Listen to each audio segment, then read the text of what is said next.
खुलुमबाय गोजोन फुंबिलिनि बयनिसिमबो गाहाम हामलायनायखौ जासिहरनाय थाबाय आं सिबिरानि ब्रह्म आसा खालामो नोंथांमोनहा गासैबो मोजाङैनो दङ नोंथांमोननि थाखाय आं गोदान मोनसे भिडिअ लानानै फैबावबाय अन्नानै भिडिअखौ जोबजासिम नायलांदो सासे बर' फिसानि देरहासारनाय नेपालनि काठमान्डुआव भारत आरो नेपालनि गेजेराव बक्सिं बादायलायनाय गेलेनायाव भवेश कछारिया सनानि मेडेल देरहासारनो हादों बिथाङा उदालगुरि जिल्लानि सयबारिनि थागिबि थांनाय 14 अक्ट'निफ्राय नेपालनि काठमान्डुआव जानाय इन्ड' नेपाल रुरेल गेम्स 2022 आव बक्सिं बादायलायनायाव सनानि मेडेल देरहासारनो हानायजों बिथां भवेश कछारिया बिचारजों लोगोसे गासै भारतनि थाखाय गोग्गानायखौ लाबोदों बिथांनि बे देरहासारनायखौ गोजोननाय फोरमायथिदों ओनसोलनि रायजो राजाफोरा सनानि मेडेल देरहासारनो हानाय भवेश कछारि बिथां आरो बिथांनि नखरनि सोद्रोमाफोरा फोरमायथिनाय बायदिब्ला जायनाखि बिथांमोनहा दुखुथिया नखर बेनिखायनो सुबुंफोरनाव रां खांनानैसो बादायलायनायाव बाहागो लाहैदों सुबुंफोरनाव रां खांनानै गेलेहैनायनि थाखाय सनानि मेडेल देरहाबोथारनांगौनि थाखाय गोसोखौ गोरा खालामदोंमोन बिथां भवेश कछारिया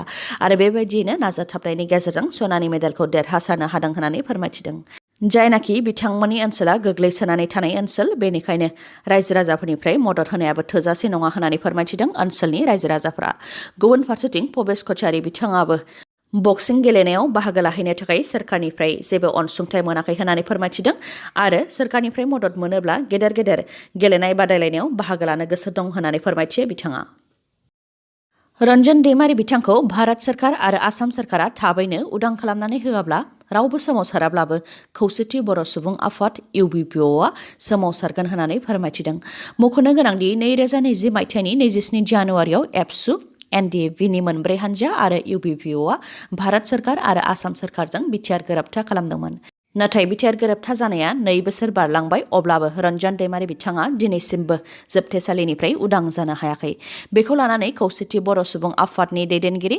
मनरन्जन बसुमतारिया बुंथिदोंदि रन्जन दैमारि बिथांखौ उदां खालामनो थाखाय रावबो सोमावसाराब्लाबो खौसेथि बर' सुबुं आफादा जानो गोनां 80 एनुवेल कनफारेन्सआव रन्जन दैमारि बिथांखौ थाबैनो उदां खालामनो थाखाय सोमावसारनायनि थांखि लागोन बिथाङा फोरमायथिदों दि सागान होखांनायनि उनाव सागानगिरिखौ दायनिफ्राय निमाहा होनायनि मोनसे नियम दङ आरो सागान होखांनायनि उनावबो सागानगिरिया जोबथेसालियाव थानांनायनि दिनैसिमबो जारिमिनाव गैफेरा नाथाय रन्जन दैमारि बिथांनि बेलायाव उल्थायै जादों रन्जन दैमारि बिथाङा दिनैसिमबो जोबथेसालियावनो दङ लोगोसे बिथाङा बुंथिबावोदि आयेनखौ सोरखारानो बानायो बेनिखायनो सोरखारा दायखौ निमाहा होनायनिबो गोहो दङ नाथाय सोरखारा दिनैसिमबो रन्जन दैमारि बिथांखौ निमाहा होनानै जोबथेसालिनिफ्राय उदां खालामाखै बेखौ मानि थाखाय मिथिया होननानै बुंथियो बिथाङा बेफोरनि अनगायैबो बिटिआर गोरोबथानि दफाफोरखौ 6 दाननि गेजेरावनो गासैबो मावफुंजोबनानै होनो थाखाय आसाम सरकार आरो भारत सरकारा रादाय होदोंमोन नाथाय बेबो दिनैसिमबो मावफुंजाजोबाखै बिटिआरनि सिमानि खामानिया उन जादों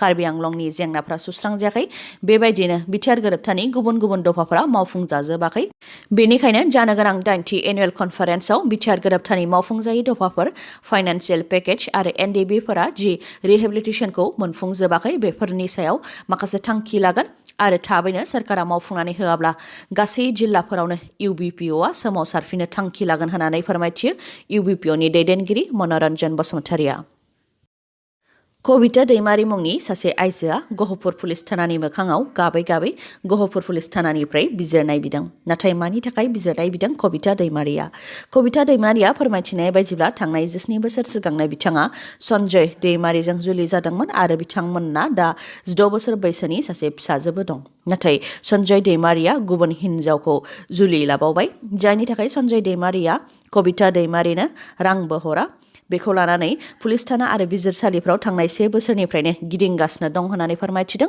नाथाय मदद मोननो हायाखै होननानै फोरमायथिदों कबिता दैमारिया दा आरो कबिता दैमारिखौ फिसाय सन्जय दैमारिया गोफार हाथियारजों गाग्लोबदों आरो गाज्रियै बुग्लिदों जायजों बिथाङा गाज्रियैनो जोखोम जादों होननानै फोरमायथिदों आरो खर'आव मोनस्नि सिलाय जादों आसि आरो आथिंफोरा मोजां थासारियाव गैला आरो बेनि थाखाय फाहामथाय लानोबो फिसाया रां होआखै होननानै मेगनाव मोदै लानानै गहपुर पुलिस थानानिफ्राय मदद बिदों बिथां कबिता दैमारिया बिथांजोआ फोरमायथिबावदों दि फिसायनि बेबायदि इनाय अयथासार खालामनायखौ लानानै गहपुर पुलिस थानायाव एफआइआर होनाय जादोंमोन अब्लाबो पुलिसआ सन्जय दैमारिनि हेंथायै न'आव थांनानै जेबो राहा लाहायाखै होननानै दुखु फोरमायथिदों दुखुनि गेजेरजोंब्लाबो एनडिएफबिनि गायसनगिरि आरो आफादगिरि रन्जन दैमारि बिथांनि 62थि जोनोम सानखौ खुंदों उदालगुरि जिल्ला एक्स एनडिएफबि इउनाइटेड फरामा।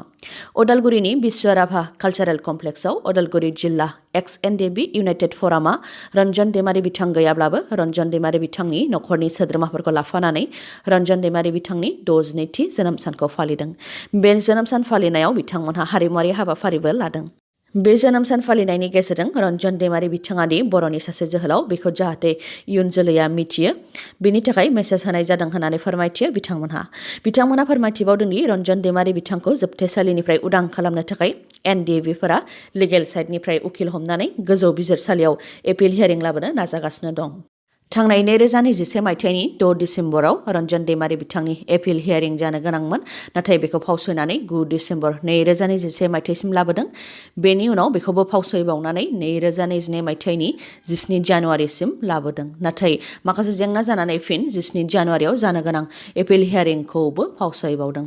रन्जन दैमारि बिथांजों लोगोसे एनडिएफबिफोरा सोरखारनि सेराव हाथियार गथायनानै एनडिएफबि आफादखौ सिफायनानै एनडिएफबि फारसेनिफ्राय जि खामानि मावनांगौ दङ बेफोरखौ गासैखौबो मावजोबदों। दा सोरखारनि फारसेनिफ्रायसो मावनो गोनां खामानिफोरा दं होननानै फोरमायथियो बिथांमोनहा। बिनि थाखाय रन्जन दैमारि बिथांखौ उदां खालामनानै होनो थाखाय आसाम सोरखार आरो भारत सोरखारनिसिमबो खावलायहरदों बिथांमोनहा। बेनि अनगायैबो बिथांमोनहा फोरमायथिबावदों दि सोमावसारनायाव 3,000निबो गोबां एनडिएफबिफोरा मुंख्लं जानो गोनां जादोंमोन, जाहाथे बिटिआर गोरोबथानि बायदियै मुंख्लं नखरफोरनो होनो गोनां 5 लाख रां होनानै बिथांमोनखौ मान होयो, बेनि थाखाय खावलायो। आरो बिटिसि गोरोबथा जानायनि उनाव बिएलटिफोरनि मुंख्लं खाम्फा बानायदों, नाथाय बिटिआर गोरोबथा जानायनि उनाव एनडिएफबिफोरनि मुंख्लं खाम्फा गैया, जाहाथे एनडिएफबिफोरनि थाखायबो मुंख्लं खाम्फा लुयो बेखौबो खावलायो। आरो बिटिआर गोरोबथानि गेजेरजों जायनाखि पेरामिलिटारियाव थिसननांगौनि खोथा दङ बेयाव जाहाथे एनडिएफबिफोर जायना बैसो दङ बिथांमोनखौ थिसनो आरो जायफोरना बैसो गैला बिथांमोनखौ बिटिसिनि 3rd आरो 4th ग्रेडनि साख्रियाव थिसननांगौनि थाखायबो दाबि खालामो बिथांमोनहा। मणिपुर रायजोआव फिन बम बेरनाय जाथाय फैगौ 28 फेब्रुवारि आरो 5 मार्चआव जानो गोनां बिधानसभा बिसायख'थिखौ लानानैनो मणिपुराव दासान्दि दुंहाव बार बारगासिनो दङ। फिन बिसायख'थिनि डिउटि होबाय थानाय समावनो मणिपुराव बम बेरनाय जाथायजों 2 आइटिबिपि जवाना जोखोम जादों।